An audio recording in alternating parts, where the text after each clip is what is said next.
Hi, welcome to part one of This Week in Tudor History with me, Claire Ridgway, author of several Tudor history books.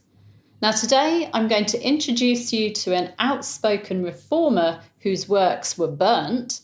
I'll talk about the death of Henry VIII's niece, Lady Margaret Douglas, and how it was surrounded by rumour. And I'll tell you about a Tudor administrator who claimed that he survived in politics in such turbulent times because he was made of the pliable willow, not of the stubborn oak. So firstly, on the 8th of March 1569, evangelical reformer and Member of Parliament Richard Tracy died at his manor in Stanway in Gloucestershire. Tracy was the cousin of Protestant martyr James Bainham, and his works included the 1543 pamphlet on justification by faith, proof and declaration of this proposition, faith only justifieth, which was dedicated to Henry VIII, the 1544, a supplication to our most sovereign Lord King Henry VIII, and a brief and short declaration made whereby every Christian man may know what is a sacrament. In Elizabeth I's reign, he served as a Commissioner of the Peace and Sheriff in Gloucestershire. Here are a few more facts about this rather outspoken reformer. Richard Tracy's birth date is not known, but it's thought to have been before 1501. He was the son of William Tracy of Toddington in Gloucestershire and his wife Margaret Throckmorton of the famous Throckmortons of Coton in Warwickshire. Tracy was educated at Oxford and then London's Inner Temple. He was married to Barbara Lucy, daughter of Sir Thomas Lucy of Charcote in Warwickshire. They had 6 children: Paul, Nathaniel, Samuel, Hester, Susan and Judith. All good biblical names. Tracy was governor of the Inner Temple in 1549 to 1550 and served as a Member of Parliament for Wootton Bassett on several occasions. From 1537 to 1547, he served on the Commission of the Peace for Worcester and 1547 to 8 for Gloucestershire. Tracy's father William died in 1530 and was posthumously convicted of heresy and his body illegally exhumed and burnt, which Tracy was furious about. Tracy's complaint led to the man responsible for the burning, the Chancellor of Worcester, being fined £300. In 1533, Thomas Cromwell granted the manor of Stanway, which belonged to Tewkesbury Abbey, to Tracy. Stanway became the Tracy family home. During the dissolution of the monasteries, Tracy worked closely with Hugh Latimer, the reformist Bishop of Worcester. And when the holy blood relic that claimed to be the blood of Christ was declared to be just duck's blood, Tracy was given custody of it. Tracy acted as a patron to Bartholomew Treherron, an orphaned young man with Zwinglian views, helping to support him through university. He treated Treherron as a son. In thanks, Treherron dedicated his 1543 translation of John of Vigo's Surgery to Tracy. On the 8th of July 1546, in the reign of Henry VIII, a proclamation by the king and his council ordered the burning of works by Frith, Tyndall, Wycliffe, Joy, Roy, Basil, Bale, Barnes, Coverdale, Turner and Tracy, to avoid and abolish such English books as contain pernicious and detestable errors and heresies. The punishment for anyone who concealed their works was a fine and imprisonment. In May 1551, in Edward VI's reign, the rather outspoken Tracy was imprisoned in the Tower of London for sending a seditious and lewd letter to a friend who was a Member of Parliament. It's thought that it was critical of John Dudley, Duke of Northumberland, who was leading the King's government at the time. Tracy spent 18 months in the Tower. Tracy stayed in England rather than going into exile during Mary I's reign and submitted on the 2 occasions he was called before the Queen's Privy Council on religious matters. He also got into trouble in early 1557 for refusing to pay a forced loan. In Elizabeth I's reign, he served on Gloucestershire's Commission of the Peace from 1559 until his death in 1569, and served as sheriff in 1560 and 61. Tracy was outspoken again in Elizabeth's reign, writing to the Queen's chief advisor, William Cecil Baron Burghley, criticising the Queen's use of images, for example, the crucifix. He died at his manor of Stanway on the 8th of March, 1569. Moving on to the 9th of March. On the evening of the 9th of March, 1578, in the reign of Queen Elizabeth I, 62-year-old Margaret Douglas, Countess of Lennox, died. She'd been recorded as suffering from a colic, but the fact that she dined with Robert Dudley, Earl of Leicester, 2 days before led to rumours that she'd been poisoned. However, there was no evidence to support the rumour. Margaret was buried at Westminster Abbey on the 3rd of April, 1578. Margaret was the daughter of Margaret Tudor, Dowager Queen of Scotland, by her second husband, Archibald Douglas, 6th Earl of Angus, making her the granddaughter of King Henry VII and the niece of King Henry VIII.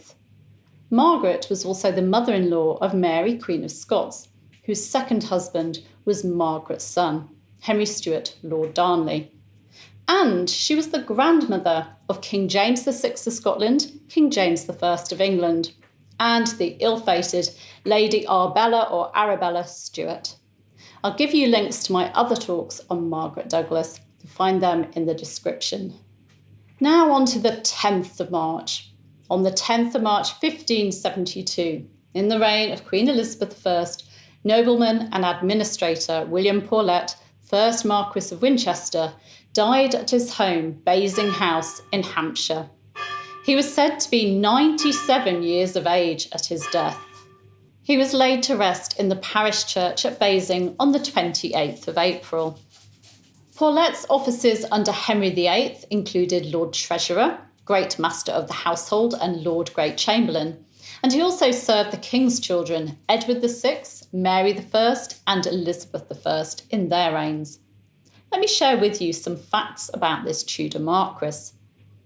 William Paulet was born in around 1474-1475, or possibly between 1483 to 1488.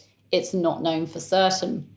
He was the eldest son of soldier Sir John Paulet of Basing in Hampshire and Nunney in Somerset, and his wife Alice Paulet, John's cousin. She was the daughter of Sir William Paulet of Hinton St George in Somerset. His early life is obscure, but it's thought that he finished his education at the Inner Temple in London. In the early 1500s, he married Elizabeth Capel, daughter of Lord Mayor of London, Sir William Capel, and they had at least 8 children together, 4 sons and 4 daughters, including John, who became 2nd Marquess of Winchester. In 1511, 1518 and 1522, Paulet served as sheriff for Hampshire. In 1512, he served on a commission ordered to muster troops for the King's French campaign, and in 1514 he served as a Justice of the Peace for Hampshire. Paulet appears to have been helped into royal service by Richard Fox, Bishop of Winchester, through whom he came to the notice of Cardinal Thomas Wolsey. Paulet was knighted in the mid-1520s. His offices in Henry VIII's reign included Master of the King's Wards, Controller of the Household, Treasurer of the Household, Master of the Court of Wards and Liveries, Privy Councillor, Lord Chamberlain of the Household, Lord Steward of the Household, and Lord President of the Privy Council, Master of the Woods in England and the Marches of Wales. He also served on the commissions which tried Bishop Fisher, Sir Thomas More, and the men charged with treason for adultery with Queen Anne Boleyn. He was also one of those involved in the administration regarding the demotion of Catherine of Aragon to Dowager Princess of Wales in 1533, and the organisation of her burial in 1536, which he attended. He also served as a Knight of the Shire for Hampshire, sitting in the Reformation Parliament of 1529 to 1536, and as a judge in the Star Chamber between 1540 and 1542. In 1539, he was made Baron St John at Whitehall Palace and he was made a Knight of the Garter in 1543. In 1546, Paulet was one of those who interrogated Thomas Howard, 3rd Duke of Norfolk, who was accused of treason. The dying King Henry VIII named Paulet as one of 16 men who would form a regency council to help his son Edward reign in his minority. He bore the second sword at the new king's coronation in February 1547. In Edward VI's reign, he served as Privy Councillor, Lord President of the Council, Joint Governor of King Edward VI, Lord Keeper of the Great Seal, Lord High Steward for the trial of Edward Seymour, Duke of Somerset and former Lord Protector, Lord Lieutenant of Hampshire and the Isle of Wight, and Lord High Treasurer. He became Earl of Wiltshire in 1550 and then Marquis of Winchester when the Duke of Northumberland took over from Somerset as leader of Edward VI's government. In the succession crisis of July 1553, Paulet objected to Edward VI's device for the succession, but did sign the letters patent. However, he was one of the Privy Councillors who chose to proclaim Mary as Queen in place of Queen Jane. In Mary I's reign, he kept his office of Lord High Treasurer and served on the Privy Council, but was forced to give up his office of Master of the Wards. He helped the Queen with the financial aspects of her reform of the Navy, and in 1558 was appointed as Lieutenant about our person and of shires adjoining London. Paulet's wife died on Christmas Day 1558 and was laid to rest at Basing in February 1559.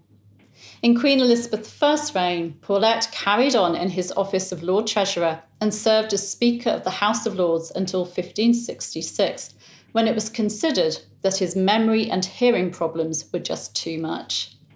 Elizabeth once said of the elderly Marquis, "For by my troth, if my Lord Treasurer were but a young man, I could find it in my heart to have him for a husband before any man in England."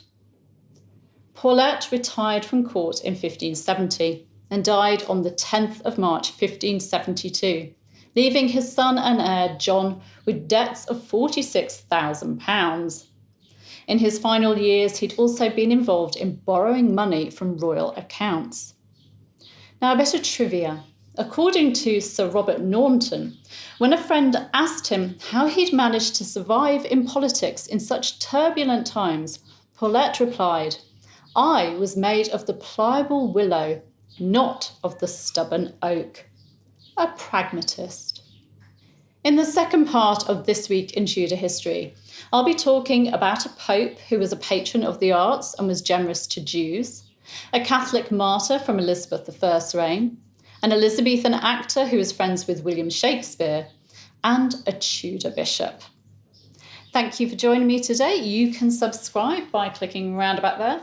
You can hit the bell to be notified as these videos go live, and you can give me a like and leave me a comment. I'll see you very soon. Take care. Bye-bye.